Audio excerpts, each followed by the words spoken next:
coffee out here in the back lot with Chuck Patton, the founder of Bird Rock Coffee Roasters. Hello. Great to see you, and congratulations are in order. Well, thank you so much, and thanks a lot for having me. Really appreciate it. Oh, Yeah. I'm kind of obsessed with you guys. You're kind of a big deal in my Appreciate life. that. What was the big award on Well, we were the winner of the Good Food Awards, and this is an award that is held every year, and it basically recognizes artisans who produce food at a sustainable and transparent level. So we were one of the 17 coffee winners in the country, and the only winner in any category in San Diego. Wow. Wow. And Yeah, it was pretty big honor for us. Yeah, and it was for a specific coffee, right? Right, it's for a coffee from a farm in Panama that we've been buying from. It's called La Esmeralda, and it's a terrific coffee. It's a geisha varietal, which is very rare and also very expensive. Okay, I see that you've got us set up here for some taste testing here.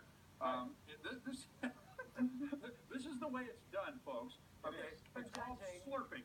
Okay, and it's not that we have really bad manners. Now I might, but in this case, we try not to slurp usually. Well, and we do this not only for judging and competitions, but we also do this when we're making a selection for what coffee to buy. I do a lot of traveling, and so when I'm in El Salvador or Panama, I'll do this with maybe 50 to 100 coffees per day. Oh, wow. And I'll maybe buy one or two of them. So and you're not going to drink 50 coffees a day. No, what I do is exactly what you guys are going to do, and we're going to slurp a little bit, because what we're going to do is kind of aerate the coffee and suck it in at the same time. And so I'm going to take a small amount, I'll demonstrate for you, and then I'll just do slurp it in. So dramatic. Yeah, I know, it is. That's the fun part, right? All right, which one do you want to now try? the louder the slurp, The better? the better. Yeah, so don't be all dainty about it. Yeah. So try this is the geisha. Okay, just about that much. Yeah. There, great. Good job. I didn't get You any. got a little You got a little dribble. Great Are job. these all the geisha? Well, this one's geisha. This is a Sumatra coffee, so you can kind of see the difference. There are huge varieties in terms of what you can get with. I'm like, what? There you go. It doesn't matter if it's slurping. Okay. How do you describe the broad spectrum of taste? That's a great question. If I wanted to come in and if I wanted to ask for something in particular, I wouldn't exactly know. That's a great question. I want a great tasting cup of coffee. That's not going to tell you a darn thing. That's true. That's a great question. And really that's what we're trying to do at all of our locations. We're trying to educate consumers about what they like and what coffee can be. And all three of these coffees are remarkably different. So this coffee is more floral in character, this one is more earthy in character, and this one is kind of brighter, more acidic in character. I'll taste the earthy. And that's really... Come on. Come on, girl. That was those... Oh, my God. We got to hear you. You got to do this one more time. Come on, this is I'm a live. lady. Live television. The pressure's on. I want to try the geisha. Let's try a little bit less. All right, better. You're getting there. Who knew this would be so hard? I'm not a coffee judge. It's going to be the easiest segment we ever did. We also do classes every Friday. So we can have to go to class. You can actually learn a little bit more in the one-on-one I class. need to go to school on coffee. But this geisha varietal, you can get that at Bird Rock Coffee Roasters. Correct. And it's $11 a cup.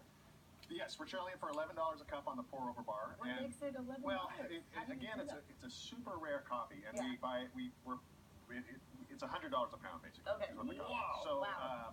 So this is a really rare It costs coffee. you a lot to Yeah, it only grows in real specific microclimates, and the farm that we use is super famous, and they're really do the best at it.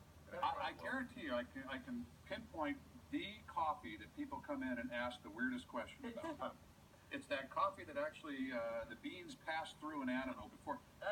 Isn't that the weirdest question you get? Yeah. On a coffee? Yeah. Well, I mean, it is fascinating for some people, but it's a really bad coffee. Okay. So don't drink it. So we don't have to try it. So I wouldn't try that if I were you. Really? Okay. I mean, there's a lot of just kind of mythical things going on. And that's what we can dispel right here, right now. Okay. What about the pour over? I know we're running out of time, but if you could show us. Sure, yeah. What is a pour over versus a regular cup of coffee? This is different from batch brewing because what we're doing is making the coffee by the cup. And this really gives us a kind of a concentration of flavors, and it kind of helps really make a more dynamic cup. And what we'll do, and this will take a couple minutes, probably longer than we have, but what we'll do is we'll pulse the water like this, and it gives time, a lot of contact time with the actual grinds in there. So it really extracts all the flavor, and it makes for a really sweet cup of coffee. Oh, so what's the surest way to ruin a cup of coffee? Well, water temp is if you don't have about 200 degrees brewing temperature, that'll ruin it. And also grind size is really important. So if your grind size isn't really matching the method that you're using for extraction, that's really important too. So for example, you use a kind of a coarser grind for French press, and for a pour over, it's kind of a finer, like table salt. And you can do this at home, a pour over. Oh, for sure. Yeah, this is the easiest way to make coffee. It smells so good. Yeah. Wow. Oh, it's so great to have you. Thank Thanks you so much for having us. Well, congratulations again, and thanks. And tell everybody exactly where you are. We know Bird Rock. Well, we got haven't. that part. We're in Bird Rock. We also just opened a new location at 1270 Marina Boulevard, kind of by USD, and that's where we roast most of our coffee. We have a little coffee bar in there now that's open 6 to 12 on Monday through Friday. So come by and check us out. Yeah. Hey, congratulations again. Thank you so much. Thanks for coming in. Thank you. All right, we're not going to let any of this go to waste. Not Okay, at all. boy, have we done things backwards this morning. I'm going to get good and lit up on